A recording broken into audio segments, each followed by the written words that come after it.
When you were coming to Birmingham in 1963, you were coming to Ku Klux Klan country. Birmingham had more unsolved bombings of Negro homes and churches than any other city in the nation. The Ku Klux Klan and racial segregationists were not about to let some Negro preacher from Atlanta or some group of demonstrators either in Birmingham or outside the state to come and change their way of life. This is our place, this is our power. You know, how dare you come in and want to share our power with us? It was some very dark days in Birmingham, Alabama. But I was scared to death. In Birmingham then, the police was the black person's biggest fear. You couldn't eat where you wanted to eat. You couldn't go where you wanted to go. They had intimidated the working black people, and Dr. King knew that. The movement was stagnated. It was dead. But I'm going to say to you, wait a minute, Birmingham. Somebody's got to have some sense in Birmingham. Dr. Martin Luther King was invited to come to Birmingham to help with this situation. As difficult as it is, we must meet hate with love. We would always meet at 16th Street Baptist Church. That was the meeting place for Dr. King. I'm on my way. It was always fiery meetings with a lot of good singing, a lot of good praying. I'm on my way. I'm on my way. To freedom land. Dr. King was arrested on Good Friday, April 12th, 1963. He was jailed for parading without a permit. So Dr. King's in jail, and I don't know how many, but a substantial number of people, young people particularly, in jail. When I say young people, I'm talking about kids 14 to 18. There may have been some younger, but 14 to 18. And being in jail overnight is one thing, but being in jail more than 1 or 2 nights became a major issue. I think the first time I visited him may have been that Saturday.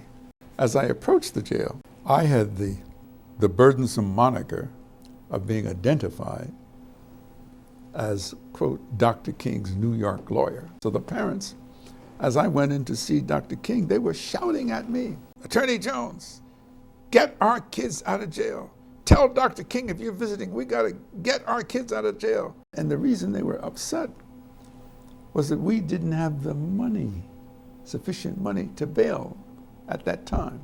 At the end of the day, they would say, well, Dr. King, he led this demonstration, got these kids in the jail, and then his organization didn't even have the resources to bail them out. I went in to tell Dr. King, we have a major issue on our hands, Martin, Doc, I said. Well, much to my surprise, he virtually dismissed me. He said, have you seen this? So I said, what is this? And he holds up a newspaper. And in that newspaper, there's a full-page ad signed by 8 prominent white clergymen from Birmingham. He was angry, he was hurt, but he was motivated like I'd never seen him motivated. He had an old newspaper, and all the blank spaces where there's not text or ads, he's written. And he's so frenetic about it that he's actually written on paper towels and toilet paper. He says, take these out and get these typed. Give it to Wyatt and see that Wyatt Walker, Dr. Wyatt T. Walker, is to get them typed. Now let me just say parenthetically here, Wyatt Walker must have been 30-something at the time. Very charismatic in my judgment, very handsome man. I am Wyatt T. Walker, former Chief of Staff to Martin Luther King, and an author and cultural historian. Dr. King was prophetic. He said, if we can break Birmingham, we can break the South, and that's what happened. So Martin gives me these scraps of paper. I put them in under my shirt, like here, open my shirt, and I put the scraps of paper down. So I took the scraps of paper out to Wyatt Walker. We were in a room in the Gaston Motel. They brought these pieces of paper to me. I was the only one in Birmingham who could read Dr. King's chicken scratch writing as we describe it. And so it was my task to translate it. And my personal secretary, Willie Pearl Mackey King, had the responsibility of typing it as I translated. She's alleged to have said, he may be a great speaker, but he can't write, because his handwriting was very difficult. We worked late into the night and early morning, and she was exhausted. And I remember picking her up, moving her to a chair, and then I continued typing the last part of it. It took the better part of 2 evenings. The lawyers came by the motel and I gave them what we had done. I didn't pay any attention to the letter, okay? Didn't even think about it. It was not in my mind until I suddenly learned that I think the Quakers were going to publish the letter in one of their newsletters, and that the letter, using today's terminology, the letter went viral. I think it is the most important document of the 20th century. Very much like the Gettysburg Address, and it became the raison d'etre of our movement.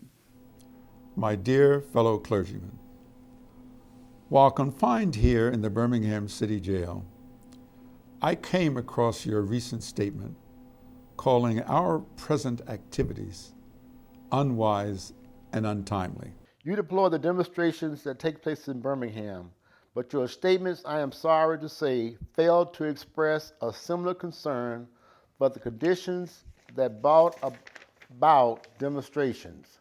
It is unfortunate that demonstrations are taking place in Birmingham, but it is even more unfortunate that the city's white power structure left the Negro community with no alternative.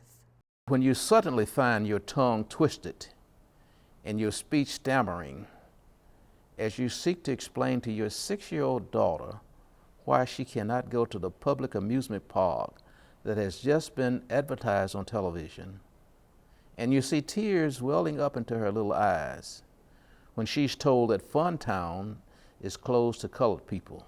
When you take a cross-country drive and find it necessary to sleep night after night in the uncomfortable corners of your automobile because no motel will accept you, when you were humiliated day in and day out by nagging signs reading white, men, and colored, when your first name becomes nigger and your middle name becomes boy, however old you are, and your last name becomes John, when you are forever fighting a degenerating sense of nobodiness, then you will understand why it is difficult to wait.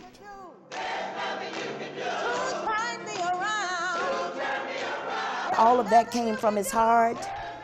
He wanted white America to see what they were doing. He wanted white America to see how hurtful it was. The letter was a national call to the conscience of America, using the real life, real time reality of Birmingham as its template. Birmingham then became the spark that ignited the prairie fire of Negro resistance, which was transformed into Negro revolution.